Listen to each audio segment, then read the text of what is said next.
day, beautiful, bountiful, beloved, immortal beings, and good-looking people. Remember, you're good-looking because you're always looking for and finding the good. You found good in abundance. Welcome to I on Las Vegas. That's EYE, not me. I on Las Vegas, hosted by your humble servant, Barry Shore, the ambassador of joy. Notice I didn't say the ambassador of joy, the ambassador of joy. And joy is one of the greatest acronyms you could ever learn and internalize and utilize and leverage in your life, because joy stands for Journey of You.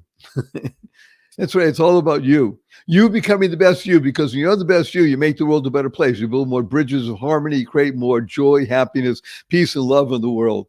And I am deeply humbled and honored to share with you today from Las Vegas one of the more remarkably powerful people that brings light into the world. And I'm going to tell you right now, welcome to fabulous Rob Banghart. Rob, say hello to 381,217 people around the world. Hello, good morning. I'm excited to be here. Thanks for having me, Barry. It's a good morning to be here with you. Good morning. So if you're only listening, I'll tell you that you're about to listen to a great story that I hope moves everybody just a little bit. What we're trying to do here, Rob, with I in Las Vegas, is share with people great stories that enable people to shift their perspective. Now, I've been working with people for more than 4.5 decades, and I can tell you 97.2% of all the people I begin working with, they drop the F in shift, and the other stuff happens. So you're going to be effing careful with your F's, right? You want to shift your perspective, which you have done. So without more ado, Rob Banghart, tell us, who are you and why are you here? So, my name is Robert Banghart. I am the Outreach Director for the Shine a Light Foundation and the Director of Community Engagement for Crossroads of Southern Nevada. Crossroads is the largest indigent detox and treatment center, and Shine a Light is a homeless outreach and case management foundation that works with the homeless population, underserved, the Medicaid population. Now, it's a mouthful and a half, right? And so you're the coordinating director. Well, do you know anything about being homeless or having issues in life? I mean, come on. Maybe you just got hired for a job, or do you actually know something about this? Well, I'm not that good looking, so yeah, I got some experience. I'm a person in long-term recovery too. That's probably the most important part of my story. I was a lifelong opioid addict, so I suffered from heroin addiction for most of my life. And in about 2013, I took the final steps into the deep abyss and became homeless. I was homeless for the last 5 years of my active use, and my homelessness was progressive, very much like addiction or any other kind of trauma or disorders. Paper cuts, and eventually I was living in the tunnels below our city. So I lived in the tunnels for about 2.5 years. And on the last day that I was out there, I was I was attacked by 3 other homeless people, and they murdered me. Essentially, left me for dead on the train tracks, right where I was homeless, where my tunnel was. And I got really lucky. And I tell you like this: for me, I don't know.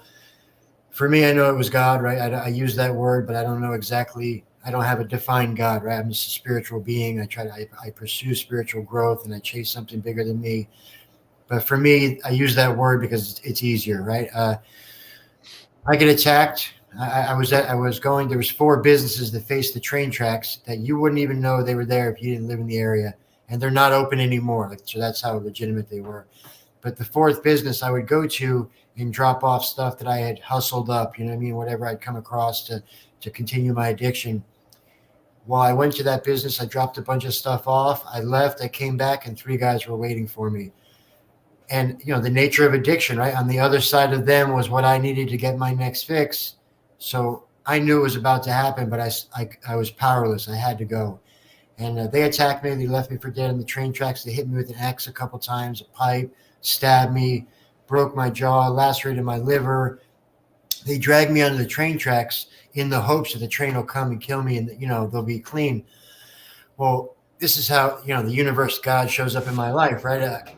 in that, out of the 4 businesses, I had gone to the 4th business. Well, the first business, there was an overnight security guard who was, I had befriended over the years of homelessness, traveling through that area, because the train tracks was what we called the homeless highway. It was an area that I could travel without, being interrupted by police or have to worry about anybody from the outside bothering us. And he happened to be working that night. I had no idea he was there. He saw it all happen, and while it was happening, he called the cops, called the ambulance. So they came, pulled me off the train tracks. They pull me off the train tracks. I'm dead. They revive me. The train comes.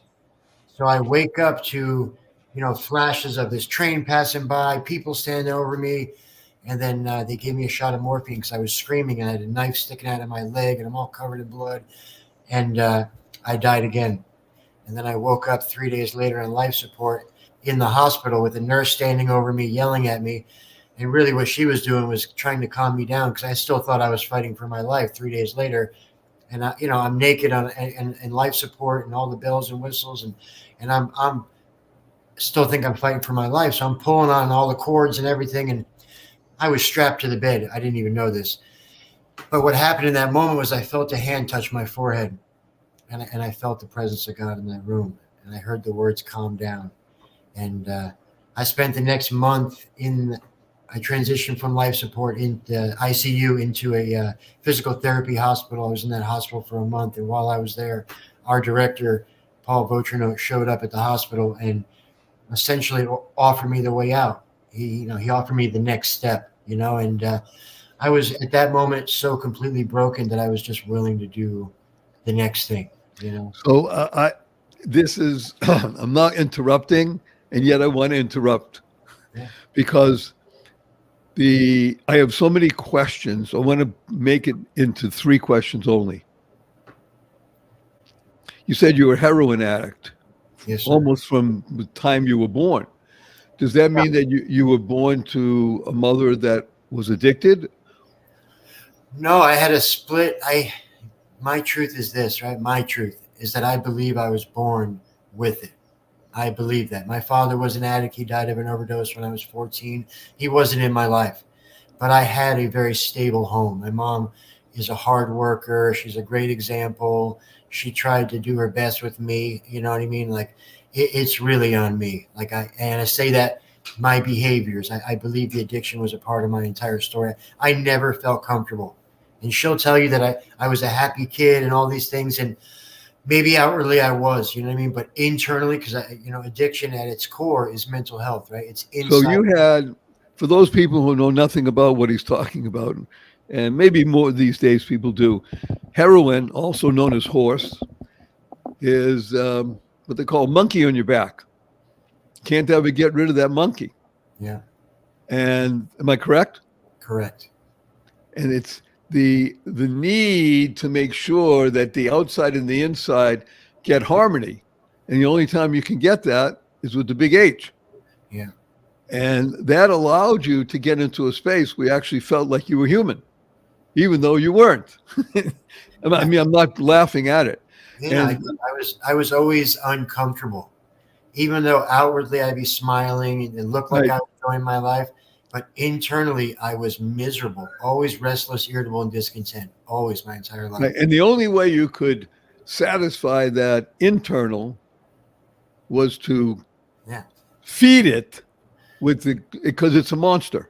We all, you know that. That's what addiction is. Now, I'm going to go out on a limb here and say that addiction comes in so many forms. Everything from heroin, marijuana, even obviously alcohol, abusive behavior. Everybody has an addiction to something. Yeah. What you are able to do, and I'm going to ask you as well as mention this, is through the grace of God, truly, is to get to a point where you were so broken that you could actually remove ego. I'll tell you what ego stands for. You ready? I learned this from the 5-step program. Ego stands for edging God out. Yeah. The more you're pushing God away, the more angry you're going to be. When you let God come into your life, what happened? You were so broken that you literally had to die in order to live. Yeah, I believe this with all my heart that I don't believe that I ever let God in. Like I believe that God is inside each and one of all of us.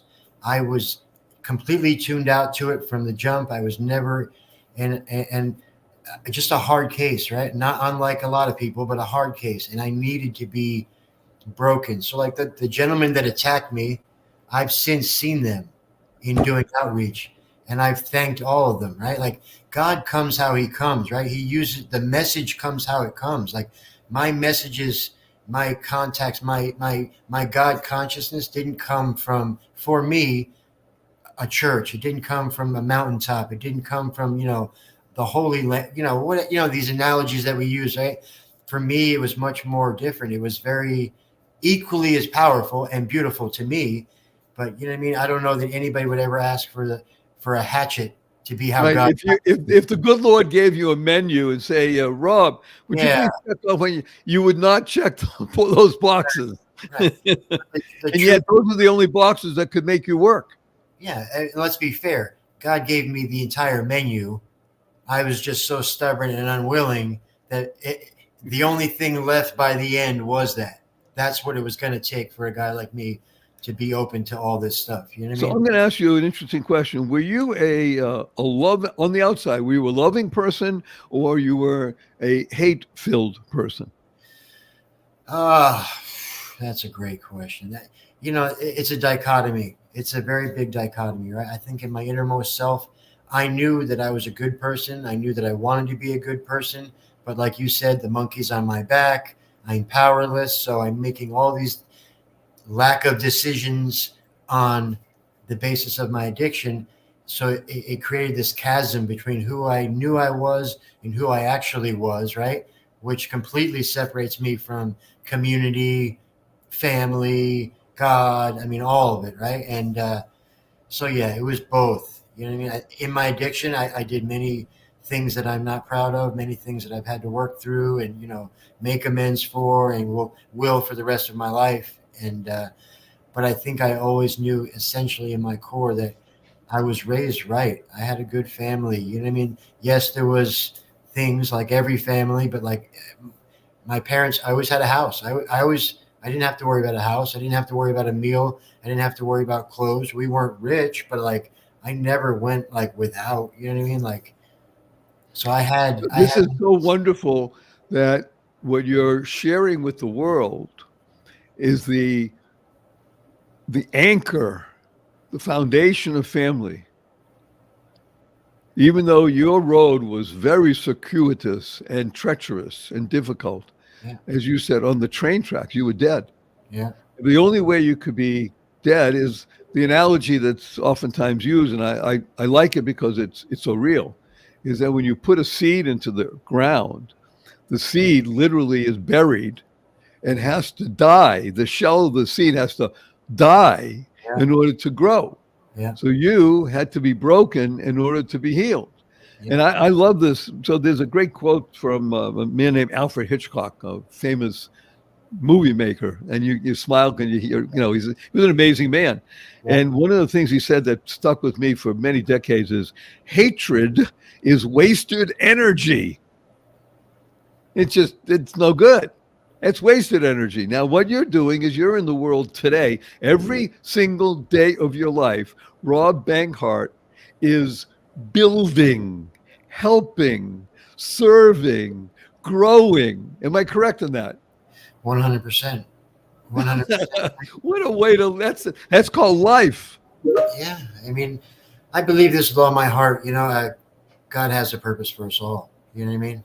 It's just about me being willing to wake up every day and be disciplined to live in that faith, which is an action word, and none of that stuff's my idea. You know what I mean? By my nature, I'm not going to do any of those things. You know what I mean? I needed to be broken. I needed to be retaught. I needed the slate to be clean, and I needed to be walked through this. You know what I mean? And that's what to Okay, we're be. going to do something. We have a sponsor that loves our show and makes this possible. So we're going to be right back. It's less than a minute. And I urge you to consider we wouldn't have a sponsor if we didn't vet them. We'll be back with more of Rob's amazing being and his story on the other side of this. Don't go away. What if you could shop at your favorite local stores, swipe your current credit card, and get extra cashback rewards? And what if you could also have donations sent to your favorite cause at no extra cost to you? What if this amazing program was absolutely free and very simple to set up? Well, What If is here. Welcome to Einstein Cares, where your everyday shopping gives you and your favorite cause extra money. It's fast, it's easy, and effortless.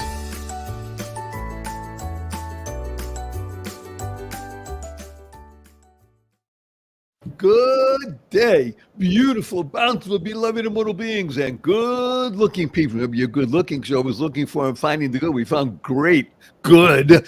I on Las Vegas, an amazing being. He's everybody. He's each one of us. His name is Rob Banghart, Banghart, and he's the Director of Community Involvement for the Shine a Light Foundation, which has a great tagline, a purpose idea that I really like, and I want to share with everybody: bringing humanity to those living underground. Bringing humanity to those living underground. I'm going to go to a scene that you said. You're in the hospital bed, you're strapped, you're coming out of life support, you have no idea what's going on other than you think you may be alive, and you're not even that happy about it. I'm saying those words. Yeah. And a man named Paul comes into your room. So I think that's really quite relevant. Hello, Paul. Sort of very biblical stuff, right? It could have been Moses, could have been Paul. Yeah, it's a great thing, right? Could have been Jesus, who knows? And tell us a little bit about what you do now. Oh, actually, I want to go back one thing. Do you know that there's a movie called Move Me No Mountain? Yeah, I was in it. Oh! I have a tiny little part, and Debbie Richards, she's amazing. Her whole crew was great. They called us when they came into town, and we hung out with them for a couple of days, got to know them. She just had a premiere for the Indie Fest here in Vegas, and we were there. Does she live in Vegas? No. No, I don't think she lives in Vegas. Uh-huh. But Move Me No Mountain is a redemptive story. Yeah. Yeah. And Rob Banghart is a redemptive story. But the benefit for everybody listening is not about Rob, great guy that he is, or Barry, wonderful fellow. It's about you, right, Rob? This is all about each person looking inside and confronting and recognizing you're not powerless. On the contrary, when you live with purpose, you become purposeful, powerful, pleasant, and productive. So let's talk about the idea now that you mentioned about you went from a state of being a taker to becoming a giver. Oh, yeah. Is that fair to say? 100%. I didn't understand the power in that, right? We talk a lot about it in recovery, about surrendering to win. And I didn't understand that, you know what I mean? And for me now, obviously having some time under my belt, my understanding is very different, right? Like I'm giving up. What I'm giving up is my ego. What I'm giving up is self-serving. What I'm giving up is the lack of connection, right? And I cannot be connected to you if all I'm thinking about is me. You know, I've got to think about you. I've got to think about other people. And, you know, that has grown with Shine, with us individually, is community, right? Like these are topics that we're tackling that are communal issues. It's not my issue to tackle. It's not your issue to tackle. It's our issue to tackle. But I can't do that if I can't work with you. So I'm going to be the best version of myself, and I'm going to help you become the best version of yourself so we can work together to make everybody around us better. So there's another famous insight. This comes from Proverbs. I'm not going to tell you the exact proverb. There's a discussion in the Proverbs where the understanding is that attachment to God, we'll use that term. God stands for, well, I won't tell you. Attachment to God nullifies the ego. Now we said ego stands for edging God out. Yeah. So when you nullify the ego, you move from the lower state of his existence, which is about me, like you said, into a higher state of existence, now in a different frequency, right?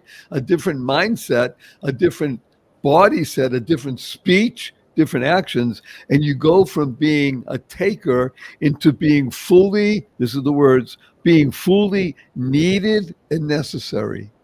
When you become needed and necessary, you realize that you now are what I call a cog, a channel of goodness, Yeah. a child of God. Yeah. So tell us about, first of all, the quote behind you. Those of you can see, is a great quote on the wall behind Rob from Zig Ziglar, and about making sure that what is the great quote?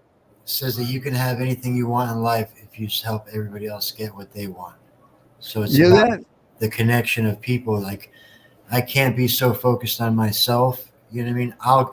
What I've learned in recovery and walking this path of service with a lot of people that are great examples as well is that if I focus on helping you get what you want, God just gives me everything. I don't even know, because I couldn't even tell you. Like, it's very, I use this analogy, right? It's like I'm just focusing on helping you right here, and God's got this. Like, He doesn't need my help.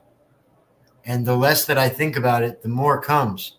So there's nothing going on in my life right now that I would have ever picked, because I only have human eyes. I only see the world from my eyes. You know what I mean? And I think I would have prayed for things like, money, car. But I started to think about that. And I've had this revelation in the last year where I think, like, those are all physical things, right? Like, I've never had $1 million, but I can imagine what it looks like. I've seen a stack of money. I've never had a mansion, but I can imagine what it looks like. But what I could never imagine was peace, happiness, joy, connection, being an honest person, being a decent friend, because I'd never been there before. Even if I had seen it, I didn't recognize it, right? Like, I had a lot of those things around me, but I wasn't living that way, so I was blind to it. I never knew what peace felt like. I never knew what it looked like to look in the mirror and be okay with what I saw. I never knew what it felt like to be a good human being and to really know that I was that. You know what I mean? Like, a lot, and the list goes on and on. But none of those things are physical things. In that space of chasing that, whether I realize it or not, in service, I've gotten some physical things, right? But they really don't have any value in my life. They come and go. I'm not going to take them with me. You know what I mean? Like, I think Paul and I want to build this legacy in our city of creating a pathway that legitimately is helping and making our city better with the community to make the community better. So if we both walked away in 10 years, it's still here. It's still going, right? The ripple effects will go on forever, hopefully. You know what I mean? That's the goal. And the goal will be achieved. I believe It must be. It must happen, because you just articulated so well. So when I speak and I say, hello, wonderful, beautiful, immortal beings, I'm not being flippant. What you just talked about is immortality. See, life is a wonderful acronym, Rob. Life stands for living inspirationally for eternity. Yeah.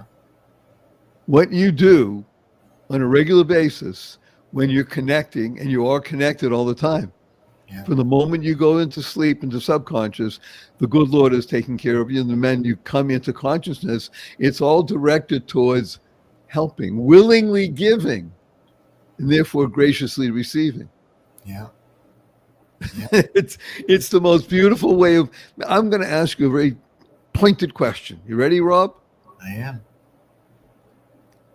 Do you remember the day, the place, when you made the decision to live like this, to live in harmony, to live in joy? I think that is a very direct question, but I don't have it. I have a clear answer, but not a direct answer. So for me, my story was not one day I woke up and decided to be of service, right? For me, it came in waves. It came in that day in the hospital when he showed up, and I just said, okay, right? It wasn't this mountain of wave of willingness, and all of a sudden, for me, it was. And I use this analogy, right? So that day in the hospital when I felt the presence of God, right? I call that my lighthouse moment. And I use the analogy because I'm a visual learner. I say lighthouse because I was lost in the sea. It's dark. The waves are crashing. My life is on fire. I'm miserable. And the light swings around like a lighthouse does. And it lit up the ocean. And I saw where it was. But there's a very big difference between being aware that something is there and having reliance and faith in that and building a relationship with it. So my relationship with service is very much like my relationship with my higher power, right? It took time. It came in small increments, in small willingness and direction from other men that were living that way of life. So for me, in recovery, obviously a massive part of recovery is service. It's 1/3 of the triangle. I have to do service. I have to get out of me. I have to, because essentially as an addict, I'm ego driven by nature to infinite degrees, right? I think the human condition, there's always an ego, but for an addict, it is symptomatic of what we are to a higher level. Monster. Yeah, so like to get out of that, I've got to be of service at the baseline on top of, finding a higher power and taking certain steps. So it came over time. It became a purpose and a passion for me, like on a personal level, probably when I got involved with Shine a Light and I put some time in, and it wasn't just me showing up. I started to take some ownership. I started to want to grow within it. That fire kind of got lit. So for me, it wasn't a one-day, one-off. It was a journey, and somewhere along the journey, and I couldn't give you a date, but it just became, I use the analogy in my own recovery as well as my own life, is that at some point I got on my own feet in this thing. Not because I was doing anything special. I just started to take ownership. I started to feel like I wasn't that baby deer that just came out of their mama with the shaky legs anymore. I started to feel like, okay, I got some motion going here. Let's really see how I can make an impact. How can I help, and how can I honor what's been given to me by these people and God and all the community? It wasn't enough for me just to be another person serving. I took the responsibility seriously. The fire started to get lit. It's so important that we're doing this now. And the reason I asked you the question is because it's not a moment in time. It is a continuous process. Remember, in the beginning we said joy is an acronym that stands for Journey of You. Yeah. Every day, in every way, getting better and better. Continuously, as you said, taking ownership, being present, understanding that you actually are of benefit to people. And that you become a model, just like Paul and Jeff is for you and other people. And so the shine the light brings awareness into the world. And this is the great legacy. It's bringing humanity to those living underground. It is such a delight and a pleasure to be with you here, Rob. Just quickly, in terms of numbers, how many people are actually touched by the Shine a Light Foundation, and as you said, the other group, was it Crossroads? Yeah. So I'll give you this example. So the year that I came out was 2018. I came out August 10th of 2018. I was number 2 that year. So think about the year, January to December. In August 10th of 2018, I was number 2. 2023, which would be the last August 10th we passed, was 331. Right now we have 261 active clients in the community, because that's essentially what we are. Once the outreach piece, they built the relationships, the person's willing to accept help. The second piece is our continuity case management, which is, I used this example last night at an event. If Barry, if you said to me, hey, I can't find my car, do you know where it is? And I say, I do know where it is, Barry. Why don't you come with me? And I walk you halfway to where I think your car, I know where your car is, but then I walk away. That's not help, right? And that's kind of how the system is built right now. It's like these segments, and we'll drop you off here. And what we've done is opened up the community with continuity. So regardless of where we place you or where you're at, we're in your life. And these facilities call us when there's an issue. We have partnerships with them. So there's always somebody, a case manager from us, in your life throughout the entire journey of 18 months. And we've got about 150 people in independent living right now. And I think the key thing that always sells me on this, right? It's just my favorite story. I've told it 1,000 times. We have a client, his name is Matt. He's given me permission to use his name.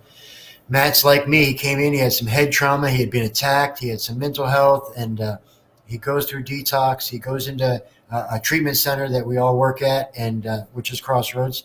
And then he struggled. He struggled readjusting to society. And I say that because a lot of people don't think about that. You know, it took me a month to learn how to sleep in a bed again.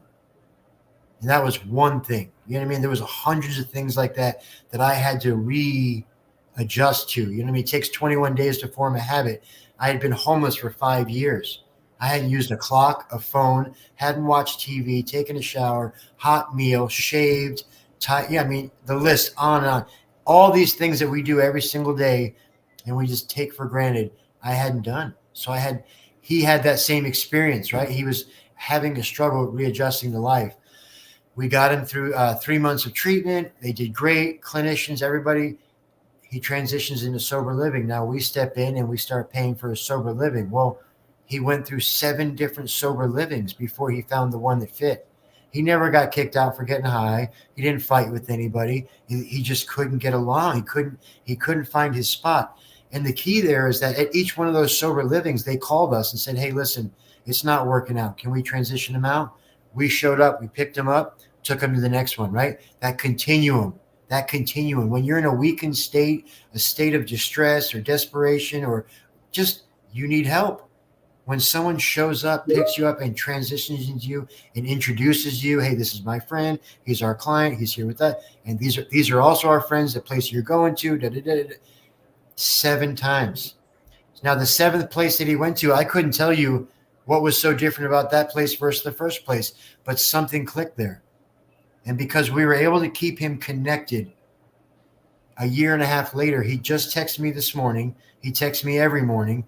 He's in the union. He has a car. He lives in independent housing, and he's living his life. Now, if we had not been there to transition him, if he had just gotten kicked out to the streets, where would he go? And I say that because I have 50 successful completions of detox with the city's formula. But I still went on to be homeless for 5 years. So they got 50 successful inputs for me. I don't care about that. I want one successful outcome because we're dealing with human lives, right? The outcome is infinitely more important than the input. We all get inputs to track information, but without the continuation of care, without the continuity case management, you're taking someone in a desperate situation and expecting them to navigate a system and find resources and stay. No, they need examples in their life. They need people that care. So now Paul, Jeff, we're in the community, obviously further down the path and chasing these amazing goals. But there's layers of people around us and behind us, so they see all these different, what's possible in the world. That yes, you were homeless. Yes, you're an addict in recovery, or you're in recovery now and trying to figure this out. But this is what's on offer, and we're here. We're your friends. This is your support, and we're going to connect you with all the. And there's a lot of amazing things going on in our community. So I want to say thank you. Thank you for being here, sharing. Share stands for spreading happiness and rejuvenating energy. That's what share stands for. And in Proverbs, it says the famous line, 7 times a righteous person falls and gets up. 7 times, Rob. Yeah. So a huge thank you. I'm going to ask you 2 quick questions, and we're going to, for this time, do a blessing and a hug before we leave. Rob, will you come back again? I will. Rob, you're going to stay the course and be the best you possible? 100%. Thank you. So I'm going to give a blessing, and then what we're going to do is going to give a hug to 380,000+ people around the world. Let me tell you what HUG stands for. You ready? Because you might want to use this in Shine a Light. HUG stands for heartfelt, unlimited giving. Heartfelt, unlimited giving. Should write it down. On the count of 3. Ready? Yes, Okay. sir. 1, 2, 3.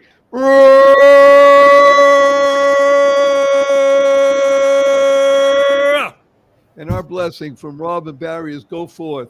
Live exuberantly. Spread the seeds of joy, happiness, peace, and love. Go mad. Go make a difference. Rob, don't sir. go away. Yes, sir. What if you could shop at